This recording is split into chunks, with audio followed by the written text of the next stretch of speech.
morning. I want to wish you all a very, very warm holiday season. We're sort of straddled between a couple of different holidays and holy days.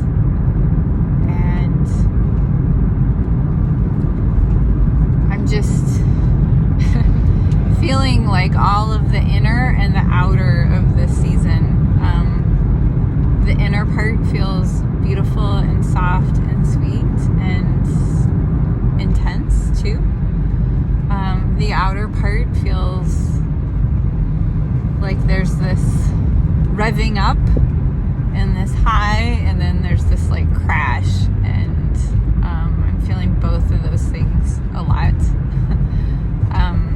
I took some days off because I just did, and I wanted to hunker down and be with my family. We needed to be quarantined because of Tim's vulnerability after his stem cell transplant. For me personally, I just needed a few days to just like recalibrate and nestle in, and we had some beautiful, beautiful days. And then they were all beautiful. They went a little different than I thought they would. We had a lovely Christmas morning, and I think my favorite part of Christmas morning was breakfast. My girls might say otherwise, but I don't know. There's just something about sitting around the table with candles and yummy food, and I feel like that's a luxury I don't take for granted. And to have Tim sitting across from me at the table, definitely don't take that for granted. Cancer sort of shifts your perspective on everything, and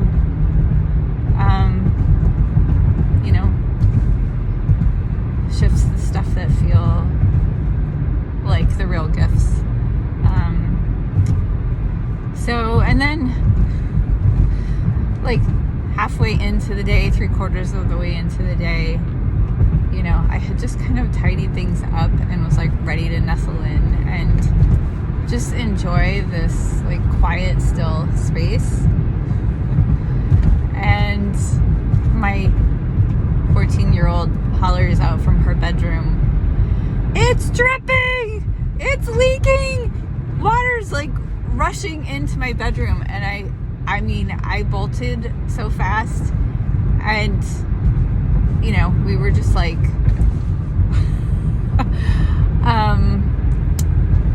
the day took on a whole different feel, and I felt like I was just rushing all the way to bedtime. And then yesterday felt similar for a good chunk of the day, because I had some lovely neighbors volunteer to help shovel, which was awesome. But that was a whole different kind of rush, because I just wanted to make sure we got it all done before the help went away.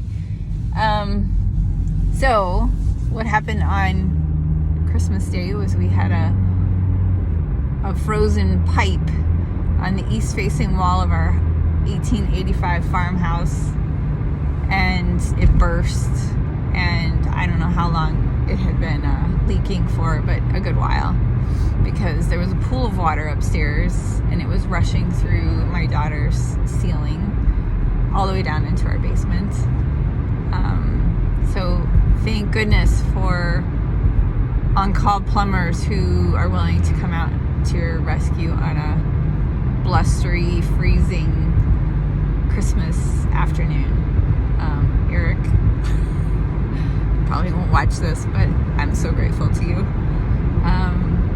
So Eric is a plumber in Dundee. I can't remember the name of his plumbing service. AMV, I think, or AMF Plumbing. Just giving him a shout out.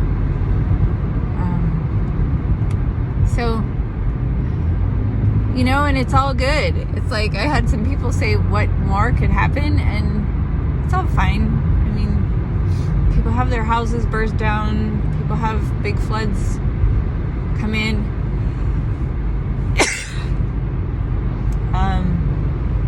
We just happen to have a lot of leaking water, and took a few hours, several hours to clean it up. We're going to need a restoration service to come in so that we don't have mold grow in our wall. My daughter's going to need a new ceiling in her bedroom and potentially some new flooring. I'm not sure what else, but I pray that our insurance comes through for us. And so last night I just sat down at my desk and I was like, I feel like I want to just be really intentional about this coming year and wrapping up this year and moving into the next. And I definitely am feeling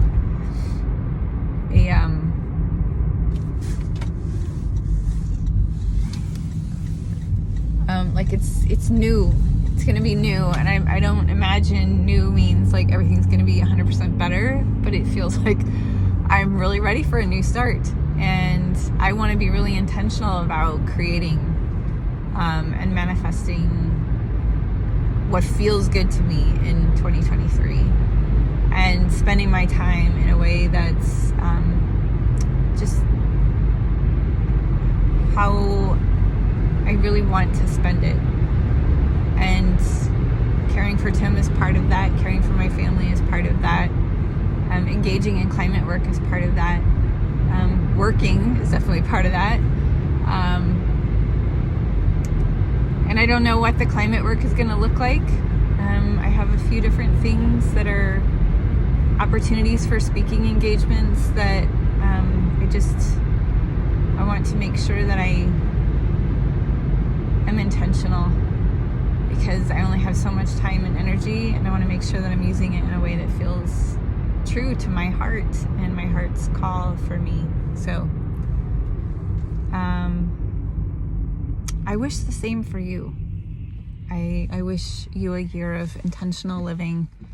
I wish you a year of all the things you want in your heart, that you really like take some time to reflect on the gifts of this past year and the life and the world you want to create in 2023, and go for it in the midst of whatever else is going on in your life. And maybe there's some things that you want to say no to, so that you can say yes to the things that are really speaking to you, because things like cancer happen, things like your water pipes burst, those kinds of things happen, and they'll swallow you up whole if you're not intentional about carving out this time for the stuff that matters to you. So that is what I am reflecting on, and we'll do more of that in this coming week, and map out a plan for myself that feels really good, that feels in alignment with who I am, that feels filled with meaning and purpose. And I'm sure however the year unfolds, it will probably be I don't know what's gonna happen, but